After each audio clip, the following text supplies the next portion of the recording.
One thing I've heard many people say, which of course I'm also guilty of, is that love does not sustain marriage.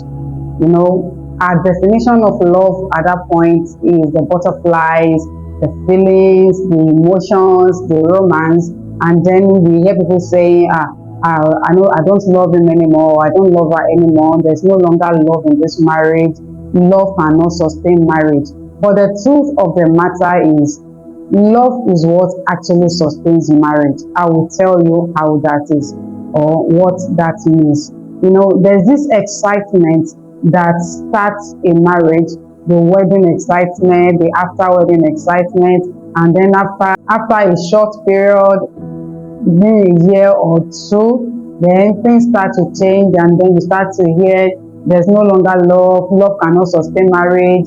Now people start to endure. But today I'm here to correct that notion or that statement that love does not sustain marriage, because the truth of the matter is what actually sustains marriage is love.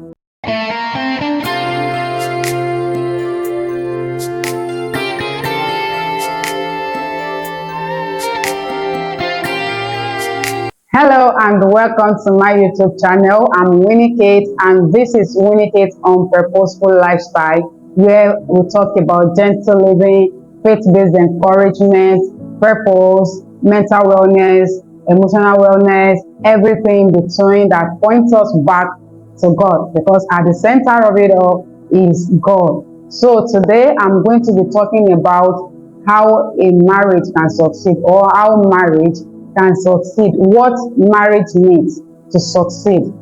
The truth is, what marriage actually needs to succeed is love. Now, I'm not talking about the butterflies that we are doing, she's doing me. No, not that. And I'm not talking about romance. I'm not talking about the feelings that comes with every relationship. But I want to talk about how marriage can succeed. Many times you meet couples that you think are actually doing well in marriage. You see them matching outfits, and you see them completing each other's sentences, and then you just love them from afar. You just love them, you love what they represent. You are like, oh, if only my marriage can be like this. And sometimes you want to make them your mentor. Sometimes you just want to make them your example. But the truth is, many of these people, they are struggling in their marriage, because there are cases where I look at certain couples and then I see the PDA, they're always taking couples pictures, they're always wearing matching outfits. When the husband is in suit, the wife is wearing something to match with the color of the suit, all those things. And then by the time I move closer, I'm like, are you kidding me? Which made me at some point start telling people, don't envy anybody's marriage, or there are no two marriages. You cannot compare any two marriages. There are no two marriages. Each marriage is peculiar to the people. Each marriage is peculiar to the people in it, the couples that are involved in it. So you cannot envy anybody's marriage, because by the time you go closer and you look deeper, then you start hearing stuff that makes you go, wow, are you for real? You start seeing stuff, seeing things that people will not see outside, things that people are not privy to. But by the time you move closer, or a step closer, or you go deeper, you see that these people are not actually who they are on the outside, because behind closed doors, at the back of the curtain, they are a different type of people, different kind of people. And this is what many marriages are like. But then that does not mean that there are no good marriages. Of course there are. But the point today is that many of these people, when you move closer to them, you hear them say, we no longer love each other. There's no longer love in this marriage. Or we are just trying to work out this marriage. Love cannot sustain it. And then you hear stuff like, the reason I'm still in this marriage is because of my children. All manner of things. All these things are not from God. Now, let's go to how love is what we need to sustain a marriage. Yes, all that you need to sustain marriage is love. And that love that I'm talking about is God. The Bible made us to understand in 1 John chapter 4 that God is love. God is love, and so it is that love, God, that can sustain marriage. And also remember, that God is the author of marriage. The reason many of us are having issues, marital issues, is because we have left the author of marriage, who is God, and then we are using our marriage, we are using our cultural background, our traditions, the things that we see around us to judge what marriage should look like.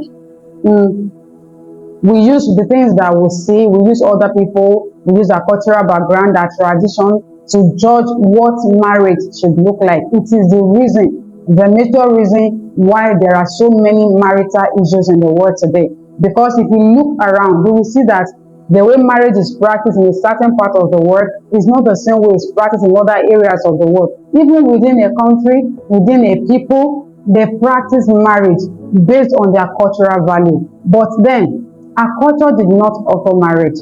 Our tradition did not start marriage. We brought marriage into our tradition, or we brought our tradition into marriage, either ways. But the bottom line is, God is the author of marriage. But we have left God, who is love and who is also the author of marriage, to start doing things culturally and traditionally. It is the reason why there are many issues in our marriages or in our world today. Number one thing that we must pay attention to is that love is not just emotions. God is love. Love is not just emotions. Love is God's nature. It is who God is. The Bible did not say that God has love. The Bible says God is love.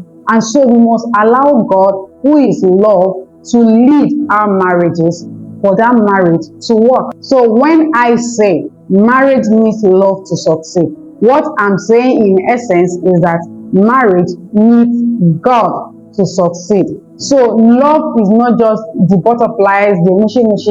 Love is God's nature. It is who God is. Another thing is that God must be the foundation of the home. He must be the foundation of that marriage, not an addition. A lot of people, they only remember God when there is problem, when there are critical issues to address. They only remember that there is God when they have problems in their family.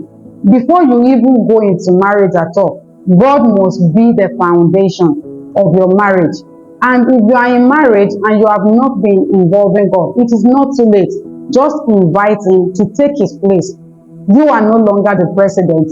He takes his place as the president while you take your place as a resident. Another thing is that God does not just want to fix what is broken. He wants to be part of the building. In fact, He wants to build from the beginning. He wants to build from the beginning. He wants to be part of the building. Because if you are not building on the rock, which is God, remember Jesus is the rock. If you are not building on Him, you are building on a sinking sand.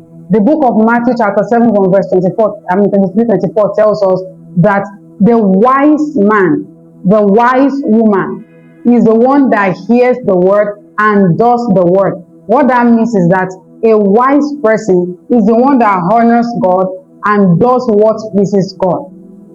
And such a person is not building on the sand. When the wind blows, when storm blows, if God is the foundation, if He's the one holding the building together, if He's your source, if He is the author, then that home, that marriage will keep standing. We keep having issues, or the marriage eventually breaks when we keep God out of it and when we keep God out of the way. And so without God, you are building your house on a sand. But with God, you are building your house on the rock. Matthew chapter 7 verses 24 and 25. Another thing is that love God's way is active, is patient, and is sacrificial. If we look at the book of 1 Corinthians chapter 13, Apostle Paul described to us what love is and what love is not. Love is patient, it doesn't get angry easily, love is not jealous, it does not take account of wrongs. These are attributes of love. These are attributes of love. These are what love is. This kind of love is not romantic in that sense of it, that sense of romance. It is divine. It's divine love. That's love God's way. This kind of love chooses forgiveness over pride. It chooses service over ego and chooses unity over being right. This is loving God's way. Another thing is that the closer partners draw to God, the closer they draw to each other. It doesn't take two people for marriage to success. It actually takes three for marriage to succeed: God, the husband, and the wife. So let's look at a triangle. At the tip of the triangle is God, and at the base of it is God. Remember, I said that God must be the foundation of the marriage. So when couples draw closer to God, they invariably draw closer to one another, and the base connects them together, not just to God but also to each other. Which is why when we draw closer to God in fellowship, in prayer, and in worship, we are able to draw closer to each other. And that is why fellowship, worship, and prayer, they are not just religious activities, they are relationship builders. Therefore, when you make God the center of your marriage, you are not just adding religion to your marriage. You are inviting the very essence of love into your home, because when God is love and love never fails, that means your marriage cannot fail either. Maybe you've been trying to fix things your own way. Maybe you've been saying love is missing in our home. Probably what is missing is not the romance. It's just that you need to bring God back into your family. You need to bring God back into your marriage, into your home. The truth is, when you return to love Himself, you rediscover love for each other. When you return to love Himself, which is God, you rediscover love for each other. If this message blesses you, take a moment to pray together this week as a couple. Take a moment each day to pray together as a couple. 2 minutes, 3 minutes, 5 minutes, 10 minutes. Just make sure you observe it. Ask God to take His rightful place in your marriage, because when love, which is God, leads, every other thing follows. Thank you so much for joining me on today's episode. I hope this has blessed someone. Write in the comment section, put it in the comment section that you are going to pray together with your spouse, and that love, which is God, will return to your home. Your home is built on the rock. Just make sure you leave your comments, and don't forget to subscribe, to like, and to share. See you in the next episode. Peace out. Take all the glory, Jesus. Take all the glory, Jesus. It all belongs to you. It all belongs to you. Take all the